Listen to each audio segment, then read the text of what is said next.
Let's face it, building a career is tough. Building a remarkable career is even tougher. And sometimes the way to success is not obvious at all. What if I told you that you need a sponsor in order to climb a career ladder faster? Or that you should not accept the first salary offer, even from your dream company, and even if it exceeds all your expectations? Or that sometimes the faster way to a higher position within your company is to actually leave it and come back later? Surprised? Stay with me and I will tell you all the secrets you need to know in order to turbocharge your career. In this video, I will share with you 21 career advice tips I wish someone told me in my 20s. I have crystallized them based on my own experience from a receptionist and working my way into a global strategy professional in a multinational CPG firm. And tips number 7 and 21 were absolutely game-changing for me. Let's dive in. If you're new here, hi, I'm Katya, and I have over a decade of work experience in various professional settings. Corporate jobs, I worked for Mars, Ford Motor Company, Carlsberg Group, and many more multinationals. Management consulting in one of the most prestigious and famous firms called McKinsey. I also have an entrepreneurship experience in the field of career tech. In addition to my first-hand experience, I'm also a certified executive coach from Cambridge University. I have worked with more than 2,000 people and helped them to build a career they love. So let's get into that. A quick disclaimer, at some point you might see Zephyr, who is right next to me while I'm filming this video, so don't be surprised if he just jumps out of my sofa. I have categorized all the advice into 3 main areas. First is growing at your job. Second is changing jobs or looking for a new job. And last is deciding on your overall career path. First, you can't excel at everything, and that is perfectly fine. Instead, focus on identifying 1 or 2 key natural strengths that you have, your talents, and invest in developing them. The best way to identify those talents is by collecting feedback from people you work with, your peers and your managers, and also consider talking to friends as well. Second, make sure that your colleagues, partners, clients, everyone you work with on a daily basis know what you are good at. Establish your reputation around your strengths. This will serve as your value proposition within your company and beyond in the job market. Think about what you want to be known for. Maybe it is your exceptional analytical abilities and problem-solving skills, or maybe it is your ability to build strong client relationships. Or maybe you want to build a reputation of a go-to person that can handle any crisis. That's a good food for thought. Third, from day 1 at your job, you will receive feedback. And oftentimes, this feedback will come with good intentions and well wishes. However, always remember that feedback is a gift. It's up to you to decide either to accept it or reject it. Stay true to yourself. You don't need to become another person to be successful in your career. Even if your line manager tells you otherwise, authentic leadership and authentic presence is something that will be highly valued as you move forward throughout your career. 4. You are the only one who is responsible for your career development and professional growth. It's not your line manager, it's not your HR. Although sometimes it might be tempting to think so, I know. But the reality is that you are the one in the driver's seat. Don't rely on anyone to take charge. Instead, shape your career path yourself and be fully accountable for your career development. 5. Your stupid question is actually not so stupid. If you are new to the company or to the role, please don't hesitate to ask questions. Ask all the questions you have. Even if you believe that it's something obvious or you might look stupid, actually those kind of questions from outsiders, from people who just came to the company, those questions are the most valuable because they can challenge the status quo and they can drive very fruitful and valuable conversations within a company. 6. Speak up. You are adding value. Even if you are the youngest and the least experienced person in the room, your perspective, your fresh perspective, is actually more valuable than you can think. Number 7, and frankly, it took me ages to realize this one. Simply doing a great job will not build you a great career, unfortunately. But don't get me wrong, producing a high-quality content and excelling at your job is important. It's essential, basically, but it's a hygienic factor. Being great at your job, plus building visibility and effectively marketing yourself, this will build you a great career. So if you see potential projects that could be highly visible within the entire company, please prioritize them. If you don't see those type of projects, partner with your line manager or maybe with your line manager plus one in order to identify them. You have to build a joint plan together on how you will build your visibility within a company. Even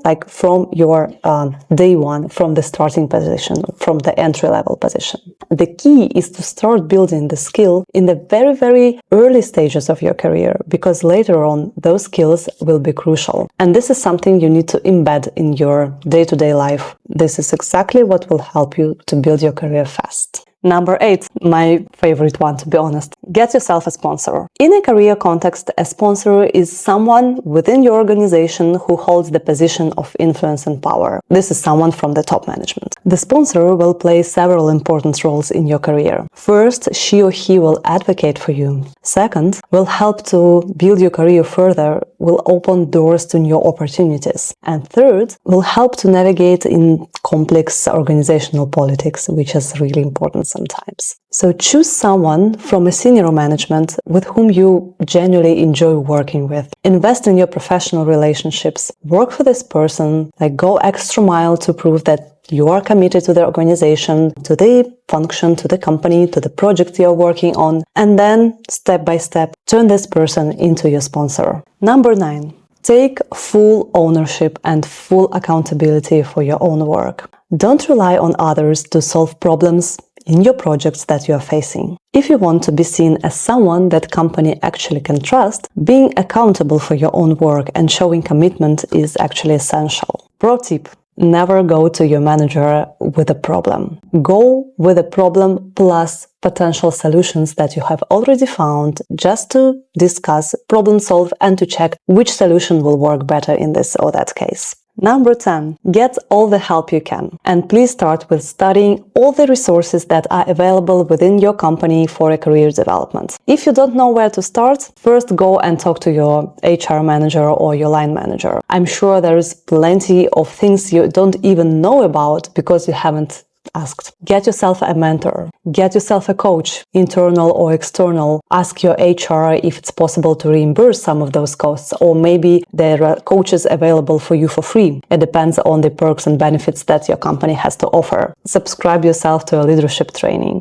Use all the potential and all the resources that company has for you, because it will not only help you to build your skills, like leadership skills, hard and soft skills, but it will also help you to build your network within an organization. And network is something which is crucial to advancing your career. So number 11, and the last one in this area of growing in your current role. Choose people, not cool projects or content or even salary to work with. Being surrounded by supportive colleagues who are willing to share their experience and expertise is something absolutely important, especially in the beginning of your career. We can learn a great deal by just working alongside with people who can serve as role models for us. And just trust me, this cool content and better financial outcomes, they will follow, but people, they come first. The second area of advice, the second pack of advice, is about changing jobs and looking for a new job. And this brings me to advice number 12. Don't burn bridges. You might need to cross them later. Be kind to the people you leave behind when you leave the company, because someday you might work with them again. And guess what? This was exactly my personal experience. I returned to the company I was working previously for a bigger, more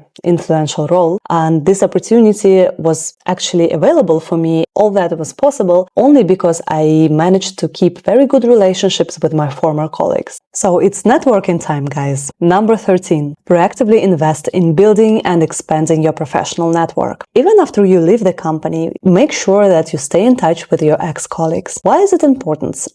This is also something based on my personal experience. The reality of the job market, especially when you reach more middle management and especially executive positions, is the following. Many of the exciting job opportunities are not advertised like online. You will never find those job openings on LinkedIn. This is only through executive search or only through networking how those positions are being filled. The broader your network is, the more opportunities you will have in the future and the faster your career might advance. Next one, when you are selecting your next opportunity, the company and the industry you work for, the category, for example, try to avoid the contracting markets, such as tobacco, for example. Instead, opt for high-performing, growing categories with dynamic environments. Careers progress faster in such companies, in such categories, because there is always some room for new opportunities. So actually, when the company is growing, the more positions there are within the company, so the more opportunities you will have eventually. Number 15. After a successful interview, never accept the first salary offer, even if it comes from your dream company, and even if you would actually pay them to take you in order to have this opportunity to work there. I'm kidding, of course, but you get the point. There are two reasons why you should not accept the first offer you receive. So first, in the 99% of cases, the company will never give you the best possible offer, the best possible option, because they always leave a room for negotiation. If you do not negotiate, you actually miss on this potential financial opportunity that you might get if you decide to negotiate your salary. And second point, it's important to bear in mind that once you are employed, once you are within a company, the potential of your salary growth is actually quite limited, especially if we are talking about large corporations. Typical year-on-year salary increase could be from 2 to 5%, depending on which company you work for. But it's not the exponential growth of your income, so this is for sure. Actually accepting the first offer and being underpaid, potentially underpaid from the very beginning, will impact your financial life in the long term as well. So last but not least, the last area of career advice that I want to share with you today is deciding on your future career path. And the tip number 16 will be start working as early as possible. First, the sooner you begin building your skills, the more competitive advantage you have in the future. Second, getting the first-hand experience and understanding of the field that you have chosen, for example, at your university, will give you the idea if this field is actually for you or not. That was my case when I started to work in logistics and supply chain management and realized that, oh my God, this is not something I want to be doing in my life. And I changed for marketing and then later for strategy. So basically, this is the internships that I started doing when I was 18, 19, which helped me to gain this first-hand experience. So the earlier you start to gather this first-hand experience, the earlier you get the understanding of whether or not this actually career path works for you, and the sooner you can pivot in case you need to pivot and start choosing something else, something which is matches with your values, with your interests more. And lastly, having 2-3 lines in your CV before you're graduating and before you start to look for your first serious full-time job will actually set you apart from your classmates and will give you a competitive advantage as well. Number 17. It's okay to change your career track. Even in the markets where it is less common, in France for example, it is still fine to change the industry and the function you work in. In order to make it possible, you need to focus on developing the transferable skills. So those are the skills that are in high demand in multiple industries, like across industries. So those could be like leadership skills, project management skills, things that could be applicable to multiple industries and functions. 18. If you desire a specific position within your company, maybe in a different function or in a different geography, sometimes it would make sense to actually leave the company and come back. While it can sound counterintuitive, it could be faster to go and get the relevant experience somewhere else and then to apply to this position than actually wait inside the company for the opportunity to come to get this relevant experience first and then to be selected for this or that position, or maybe to transfer to a certain market. Plus, there will be potential additional bonus of a higher salary because you will be coming from an outside as an external candidate versus growing from the inside company. We already discussed the limitations of growing the salary year on year if you stay within one company. Number 19. If you want to move abroad for work and you already have this dream destination in mind, start within your own market by building the expertise that will be transferred transferable and highly relevant in this country, in this geography you are aiming for. For example, if you want to move to New York, consider building career in finance instead of building career in basic materials, oil and gas, or some maybe industrial goods. Number 20, we have only 2 to go. Be flexible and be adaptable. And don't get me wrong here, please, because having a clear career goals is something very important. But in reality, the coolest career opportunities, they come when they are least expected. So you need to be open to these various opportunities that arise, and you need to be able to adapt your career plan accordingly. Actually, the job market is evolving nowadays so fast that it's really hard to predict where you will be in 10 years, whether your career goal still be actual, so you will still want to be there, if this job will exist, even thanks to the AI and many other innovations that are now in the job market. So be adaptable and enjoy the ride. And last one, guys, also based on my personal experience, it turns out that it's more than okay and more than fine to leave the corporate world for some time and then come back. And I'm talking about the entrepreneurship experience right now. It is totally fine to go and explore yourself in a totally different professional setting. And the bonus actually is that entrepreneurship skills are highly valued within large corporations as well. There is this overall concept of entrepreneurship within the organization. Basically, you can build more unique skill sets when you opt for entrepreneurship at some point in your career.